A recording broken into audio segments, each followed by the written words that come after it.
J'avais raison. Oh, c'est Ningen, j'espère que vous allez toutes et tous bien. On se retrouve pour cette mini-review sur l'épisode 11 de Dragon Ball Daima. On continue sur la lancée des 2 dernières vidéos sur Daima où je traitais essentiellement du cas des Majin et j'avais pré-shot Majin Buu. Évidemment en premier lieu grâce au leak de Geekdom 101 dont j'avais été un des seuls à en parler, mais là où ma prédiction a prévalu, c'est sur le déroulé des événements concernant l'apparition de Majin Buu. Majin Buu est un échec pour Arinsu puisque niveau puissance, il n'était clairement pas à la hauteur de ses attentes. Et comme je l'avais prédit, elle s'est empressée d'aller réitérer l'expérience puisque Majin Buu était beaucoup trop nerf et il fallait donc un Majin plus puissant. Le défi était donc de recréer un Majin beaucoup plus puissant tout en faisant en sorte qu'il soit le plus possible contrôlable. Et là, on apprend un nouvel élément important sur la manière dont ils créent les Majin. C'est par rapport à la profondeur où ils enterrent cette espèce de graine dans la mélasse. Plus ils l'enterrent profondément, plus le Majin qui en résulte est puissant et potentiellement moins contrôlable. Pour rappel, Majin Buu a été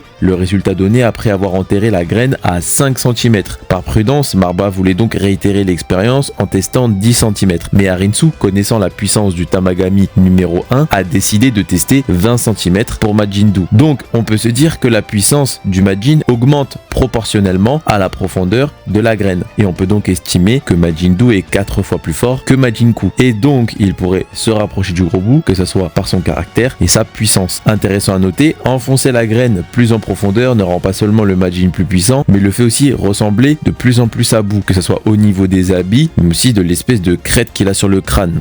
Niveau combat, il est nettement plus fort que Majin Buu, puisqu'on verra que sur certaines phases du combat contre le Tamagami numéro 1, Majin Buu a clairement l'avantage, déjà par sa puissance qui a l'air d'acculer le Tamagami, mais aussi par son style de combat imprévisible qui a l'air de décontenancer le Tamagami. Malheureusement, c'est criant que Majin Buu n'a pas encore une bonne maîtrise de ses facultés et qu'il découvre encore son corps fraîchement constitué, puisqu'au début du combat, il ne savait même pas ce que c'était de tirer de l'énergie avec ses mains. Sur cet aspect, Majin Buu lui est supérieur puisqu'il a l'air plus intelligent que Majin Buu. D'ailleurs, j'adore leur relation en mode brother, ce qui est assez sympa. J'ai vraiment apprécié ce concept. Après, vont-ils fusionner? C'est possible.